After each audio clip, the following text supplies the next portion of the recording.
Magandang araw mga kaibigan. Bigyan natin ng reaksyon ngayon yung pahayag ni Congressman Marcoleta tungkol itong impeachment drama ng mga kongresista laban kay BP Sara. Nako, nakapagbitoy siya ng salita. Samahan niyo ako sa rally ng INC. Wow!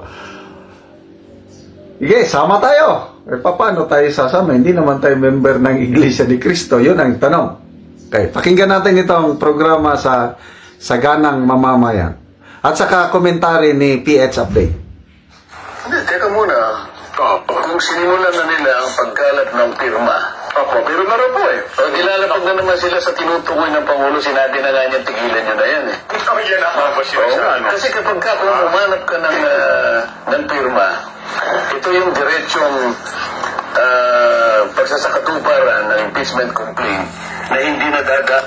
Yung sinasabi na pagkalap ng pirma, ongoing na yan.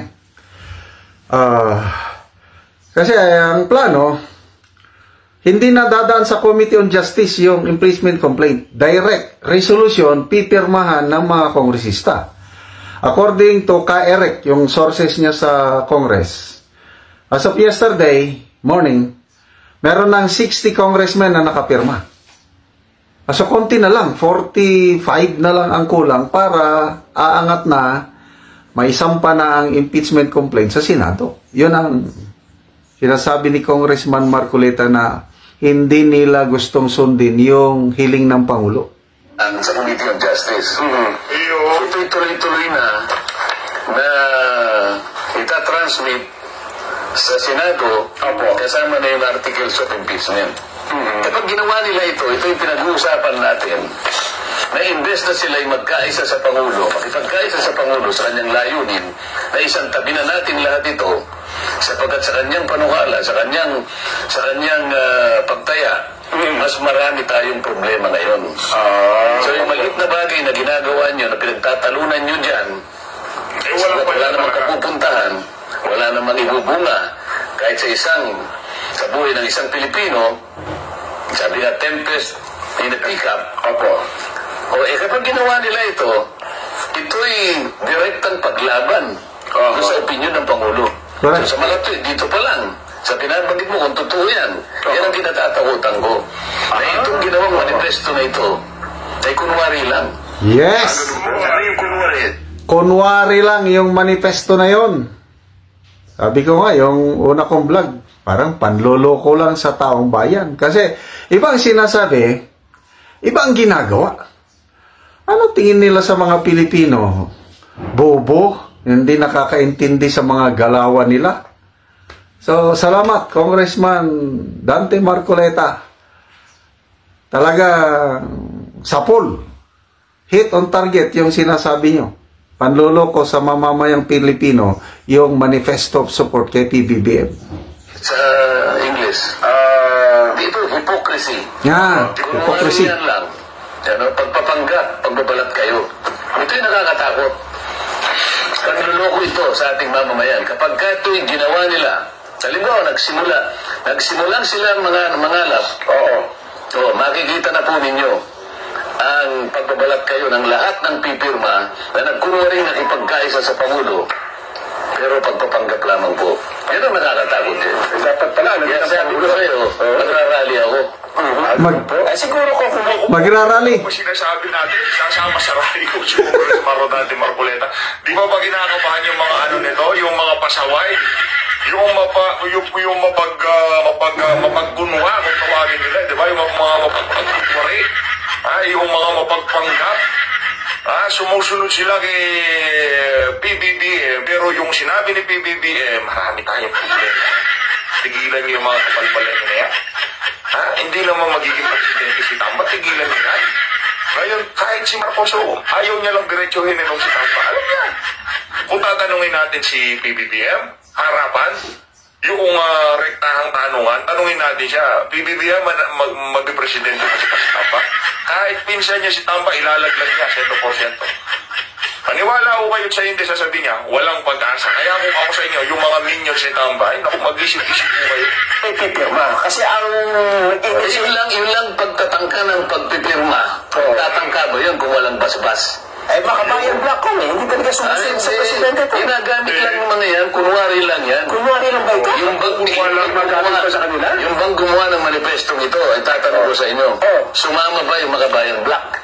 Hindi ba? Wala nakapirmato dyan. O kaya nga, pero doon sa pag-uusig, sa confidential fund, kinasangkapan sila ng leadership. Hindi nyo napansin yun. Kita naman ko. Di ka, kunwarian lang ito.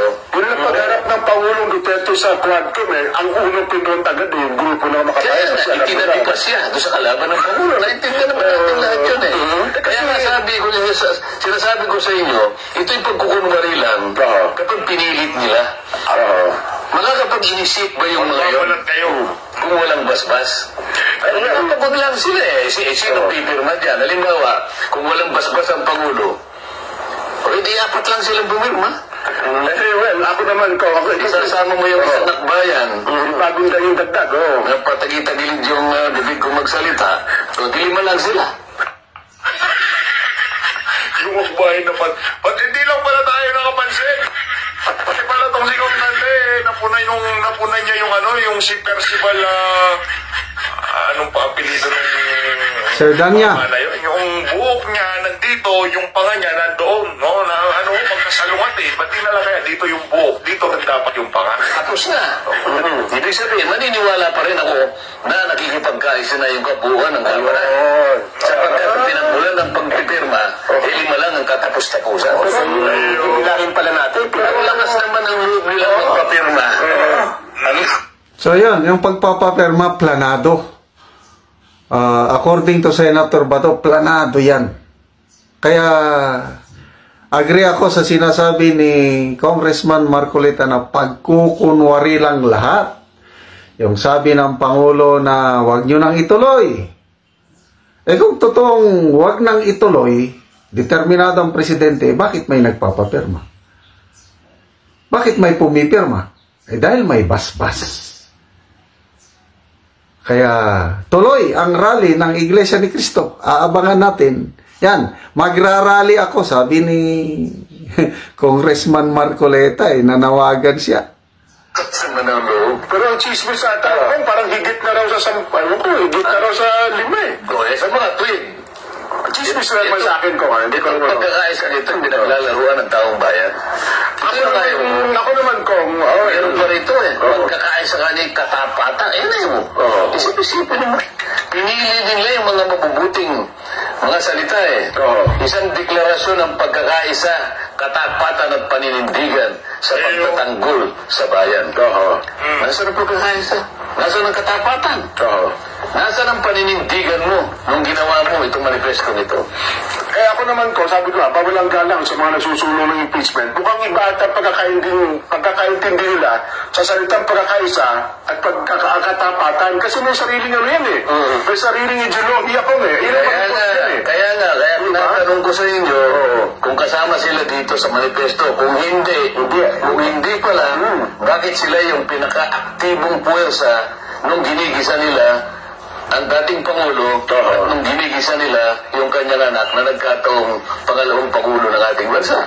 Doon sa mga nakalagsik sila yung bida doon. Sa mga nakalagsik kapag nakapagpapakulong at sasayaw-sayaw pa sila kapag nakapagpakulong sila. Sasabihin. At yung mga maliliit na detalye na yan. So, talagang political drama na itong unfolding sa ating mga mata, mga kaibigan. Malalaman natin, una, kailan ba yung rally ng iglesia? Most likely siguro, before the year ends, nandyan na yan. At aabangan natin si Congressman Marcoleta dahil sabi niya, sasama ako, magrarally ako.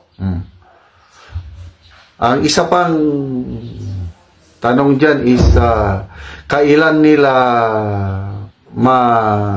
mabubuo yung 105 signatures? I-endorse na ba nila yung impeachment complaint bago sila mag-break, December 20? Ano sa tingin nyo? Ako, sa tingin ko, ma-endorse na yan bago December 20 break. Nandyan na sa Senado. Kaya ang Senado, mapipilitan na magbuo, they will convene into an impeachment court. So, dyan na ang labanan. So, sinong mananalo, sinong matatalo, okay, nasa kamay na ng senador ang kinabukasan ng impeachment case na yan.